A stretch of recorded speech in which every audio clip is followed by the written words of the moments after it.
Time for the Week 7 Best Bets, the fun part of the week. Let's see if we can't make a little bit of money. 3-2 last week puts us at 14-12 on the year. Not great, but hey, it beats losing, I guess. If we can hit all three of these games, though, it'll make the record look better. It'll be good for my bank account. It'll make my wife's dinner taste better. So let's see if we can get this done, shall we? Talked myself out of a few others. Thought this was going to be a 5 or 6 game week. Ended up settling on 3 games. I'd like to go through them now quickly.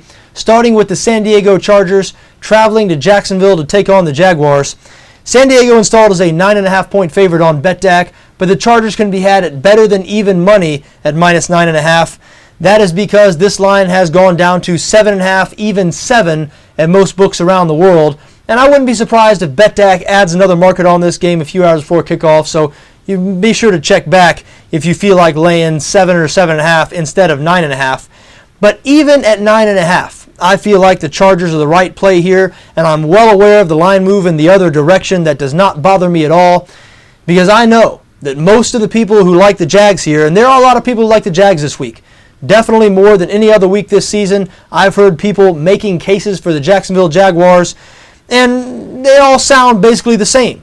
The Chargers coming in on a short week, having played on Monday night, traveling across the country, playing the early game. Remember, it's going to feel like 10 in the morning to them. Jacksonville, meanwhile, coming off their best performance of the season. The Jags offense has been much better since Justin Blackmon returned from his suspension 2 weeks ago. San Diego has struggled on the defensive side of the ball, so, there's an argument to be made for the Jaguars in this spot, but I contend that just about everyone making that argument has not seen Jacksonville play this season. I have seen Jacksonville play several times. I have a good understanding, I think, of just how bad this team is.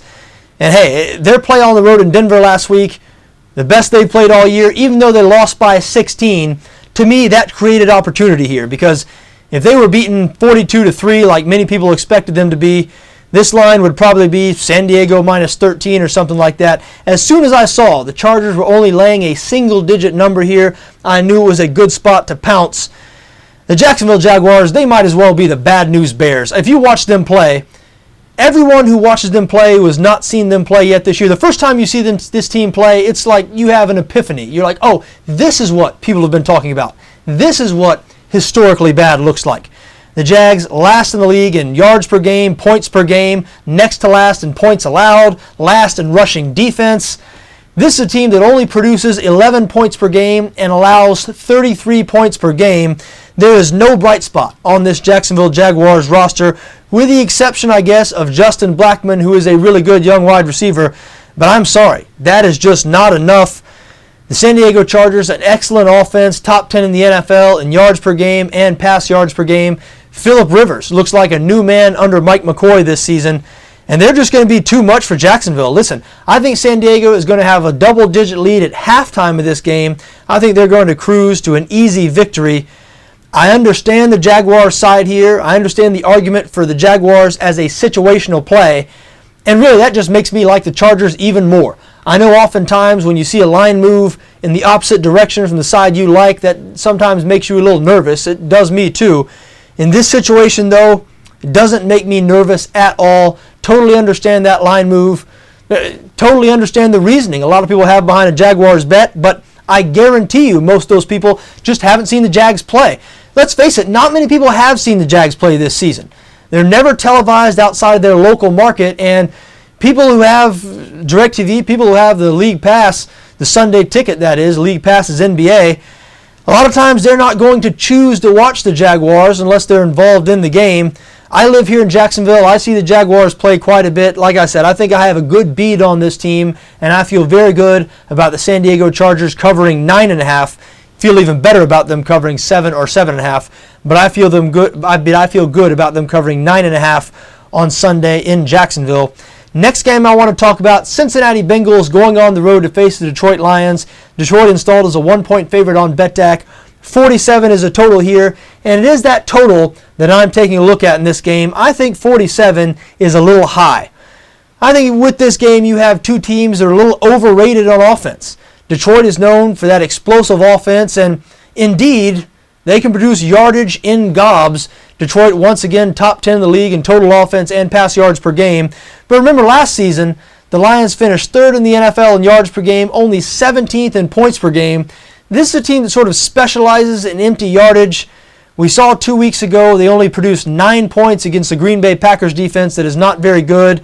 And even last week, when they beat the Cleveland Browns on the road, they played really poorly on offense in the first half of that game, only producing 7 points. The Cincinnati Bengals have an excellent defense, top half of the league in every major statistical category on defense. And Cincinnati's offense just isn't very good. Not in the top 20 in total offense, points per game. And this would be the third year in a row that Cincinnati ranked in the bottom half of the league in total offense, if indeed they do finish this season ranked in the bottom half of total offense. And it's just a little bit puzzling considering some of the skill position talent they have. Guys like A.J. Green, Jermaine Gresham, the rookie Tyler Eifert, the running backs, BenJarvus Green-Ellis, the law firm, and Giovanni Bernard. They have some weapons there in Cincinnati, and I think because of that, people look at this offense as maybe a little bit better than the reality of what they are. Again, a below-average offense. Detroit, average on defense, but Cincinnati, they're not explosive against anybody. So I don't expect them to score any more than 17 to 20 to 24 points in this game. I think Detroit is going to be right around that same point total, and so I do think under 47, a good bet in this Cincinnati-Detroit game. Final game I want to talk about, final game I'm personally involved in here on Sunday, the Pittsburgh Steelers, a 1-point favorite on BETDAQ over the Baltimore Ravens. Look, I said it before last week's game, I think now is a good time to buy the Pittsburgh Steelers. A lot of people wrote this team off after they lost their first 4 games. They had a bye week to regroup. Their defense still playing at a very high level, top 10 in the NFL in total defense and 4th in passing defense. And the Baltimore Ravens, they really haven't been good on either side of the ball this year. The only thing they've done well, the only thing they rank top half of the NFL in is passing offense. And I'm just not sure they're going to be able to have much success going up against this tough Pittsburgh secondary. Joe Flacco always seems to struggle against Pittsburgh. And the Baltimore defense, not what they have been in years past. And even though the Steelers' offense has not been great this season, they've been much better in their last 3 games than they were in the first 2 games. Not coincidentally, that has coincided with the return of tight end Heath Miller. Miller gives Ben Roethlisberger a much-needed security blanket in that passing game. We know that the passing offense is the Steelers' only form of offense. They can't run the ball once again. I thought when Todd Haley came in as the offense coordinator, he was supposed to get that running game going. That has not happened. However, Ben Roethlisberger, 7th in the NFL in pass yards per game. I think that Steelers offense is going to have enough success in this game to outscore the Ravens at home. I do like Pittsburgh -1. I think Pittsburgh wins, and they're going to pull to within 1 game. If Cincinnati loses in Detroit, which I think that game's a coin flip situation, Pittsburgh will pull within 1 game in the loss column of first place in the AFC North. So watch out. Don't sleep on the Steelers. They could still come back and win the AFC North despite losing their first 4 games. I do think they're going to beat the Ravens at home on Sunday. And I've heard a lot of people liking the other side of that game. A lot of people thinking that maybe the Steelers' win last week was just a product of them playing the New York Jets. And Baltimore has been playing better ever since their Week 1 loss to Denver. So some people liking Baltimore there. I am not one of those people. I am on Pittsburgh. There you have it. Those are my 3 games. I like San Diego as a road favorite in Jacksonville. I like under 47 in the Cincinnati-Detroit game. And I like Pittsburgh -1 at home against the Baltimore Ravens. I wish you best of luck this week in whatever you decide to do, just so long as your interests don't conflict with my interests.